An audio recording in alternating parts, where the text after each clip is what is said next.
name's Emma Smith. I teach Shakespeare just next door at Hertford College, but I'm here with this extraordinary talk about library envy I have about Wadham College and this collection of 4 Shakespeare Folios. This is the full set of Shakespeare as it was published during the 17th century. Let's just look at what we've got. This is the most famous of all, the so-called First Folio, published in 1623. It's 36 plays by Shakespeare. Half of them have never been printed before. It's obviously posthumous. Shakespeare died in 1616. It's put together by Henry Condell and John Hemmings, who were fellow actors with Shakespeare in the Chamberlains, later the King's Men. They're people who are mentioned in his will. They're obviously friends of his, and they take this decision together with the publisher Edward Blunt and Isaac and William Jaggard, the print shop owners, to bring out this collection of Shakespeare's collected plays. Interestingly, they're not at all interested in the poems, even though Shakespeare was probably more famous during his lifetime for his poems, particularly Venus and Adonis, which was an absolute smash hit.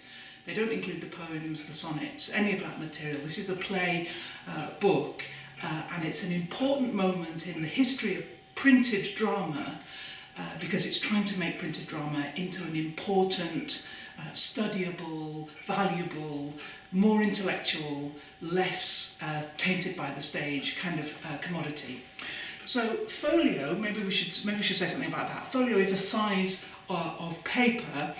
It's not actually, and you can probably tell that from these different 4 books which are all folios, it's not an absolute size, because some are, this one's quite a lot bigger, as we'll come to, than this one. But it's a page which is folded in half once. That's what its derivation is, and it signifies a book of a substantial sort that you need. We've got them out on these rests partly to conserve them and look after the bindings, but you couldn't really read this unless it were propped up on something. You need to be in your study doing this seriously. This isn't a book to read on the run or to kind of snatch a glimpse at. This is something which, just by its very format, requires serious attention. You need to give some time and some space to it. So the first folio here, Master William Shakespeare's Comedies, Histories and Tragedies, 1623. We've got the second folio, so a second edition of those collected plays, which comes out in 1632, so 9 years later. What we do with that time lapses really depends who you ask. For some scholars and critics, the idea that this book sold out in 9 years and there was another edition is remarkably quick. For other people, it seems remarkably slow. If we compare it with other sort of runaway successful books, might expect to have a couple of editions within a shorter period. It's hard to know quite what to make of that. There are lots of similarities between these 2 books. The same, very similar title page, this familiar picture of Shakespeare, the Drewshot engraving. Unfortunately, Wadham's first folio copy doesn't have that, and it's because this picture of Shakespeare went, went viral quite early on. I think these pages circulated independently of the rest of the book for different purposes, and they were also highly desirable to patch up copies which had lost their first page. So we don't have it in the first folio, but we've got it here, the second impression. So the title page makes this second folio look very similar to the first. It's got the same number of plays in it, in the same order. It's a page-for-page reproduction, really, second edition. But somebody has gone through it and edited it. So there are the changes and the differences, there always are, if one thing is copied out into another. We know that ourselves. It's really hard, even if you're trying to make an accurate reproduction of something. So there are those kinds of things, but there's obviously a much more purposeful edit all the way through the plays, doing things like slightly updating the language, slightly updating the forms of the language, working to regularise the metre on occasions. One thing that the editor, whoever they were, of the second folio has really done well is to correct mythological and classical terms. They were pretty mangled actually in the first folio, presumably because the people who set the type in the print shop didn't know what they were reading and just had a kind of made an attempt at it. That's been pretty sort of extensively and systematically changed in the second folio. And for example, a scene like, if you remember, there's a French language lesson in Henry V. You might remember the Princess Catherine, you might remember Emma Thompson doing it very brilliantly in the Brahms film. There's a language scene where she's talking French with her companion, and the point is that the French sounds, well, the English sounds very rude to her, and it's a sort of sexualised scene about language learning. In the first folio, that scene was very, the French in that was really, really mangled. Somebody who knows French and wanted to correct it has corrected that for the second folio. For me, the differences between the first and the second in terms of the text are the most important and the most substantial intervention into Shakespeare's text during the 17th century.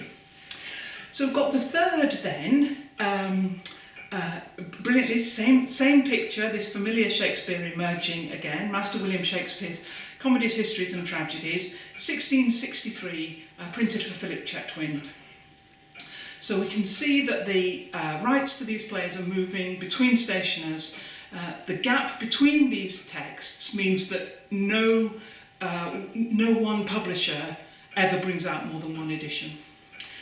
Chetwynd is preparing this edition at the beginning of the 1660s. If you know anything about theatre history, you'll know that that's quite a sort of striking time for English theatre. The theatre's been restored along with King Charles II in 1660. There's a big excitement about drama in performance and a particular turn actually to Shakespeare. Shakespeare is one of the dramatists whose work is immediately brought back onto the stage, partly because those breeches roles are very good for a new kind of theatre, and partly perhaps because Shakespeare writes good parts for women, even though he didn't write them for women actors, but women actors come in the 1660s.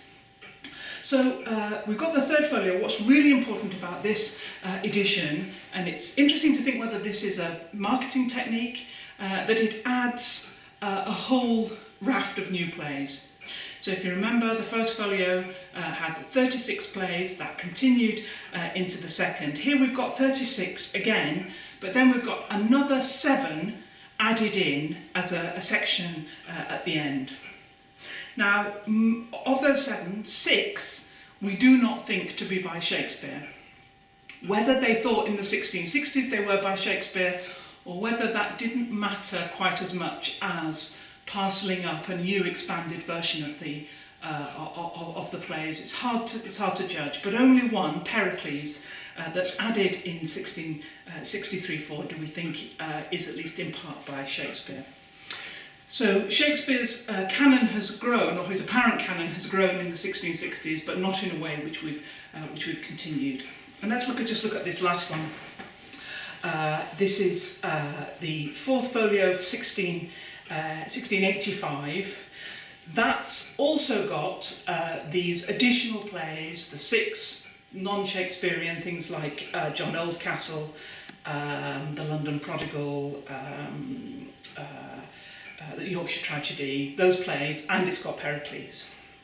And this is published by someone called Herringman, and Herringman is the publisher who hands the Shakespeare copyrights into the 18th century, when we have a completely different sense of how Shakespeare might be presented. So these 4 books through the 17th century show a remarkable consistency in how Shakespeare looked. Shakespeare was in a really big book, an expensive book, a sort of library or study type book. It's not part of a more throwaway or more readable culture. What's going to happen with these plays in the 18th century is they're going to be sort of produced in smaller volumes, in more readable volumes, more domesticated volumes, things you could sit by the fire with. When Nicholas Rowe, who is the first sort of modern editor of Shakespeare, publishes his plays in his version of Shakespeare in 1709, we've moved away decisively from this large folio format into a small series of books with a few plays in each one, much more practical, much easier to manage in the household. So this is a snapshot of a really particular time in Shakespeare, the publishing history of Shakespeare. But if we didn't have these, we wouldn't have kept Shakespeare in the theatrical repertoire, we wouldn't have kept him in our kind of reading canon, he wouldn't have emerged into the 18th century and into that editorial climate which has shaped how we see him now. So this collection of 4 folios is an absolutely extraordinary collection to have. It's really, you guys are so lucky to have them. They're beautiful. I'll tell you some of the reasons that they're absolutely beautiful. They're substantially complete. They're lovely books, but they're not sort of shop perfect. Nothing is sadder in the world than a book that looks as if nobody's ever opened it. And these books have been opened, they've been looked at, they've been written on, they've had things spilt on them, they've had annotations and notes put in them, they've got doodles in them. Some of these we can attribute to Richard Warner, the Wadham student who gave the college these books at the end of the 18th century and who collected them. He bought them and collected them and gave them onto the college. Warner is trying to write a commentary on Shakespeare, or a kind of a commentary on Shakespeare's language, and we can see some of his working out in these texts here. So these are real books that belong to a real person, and they have, because they came to the college early, in the end of the 18th century, they've avoided a lot of the kind of titivation and intervention that was so much part of the 19th century book trade. The pages have never been washed, they're really crispy, and they're really kind of fresh. They haven't been put together or rebound, they haven't been sort of sorted out and completely lost their own history. So they're a completely wonderful treasure of the college, and it's such a pleasure to look at them.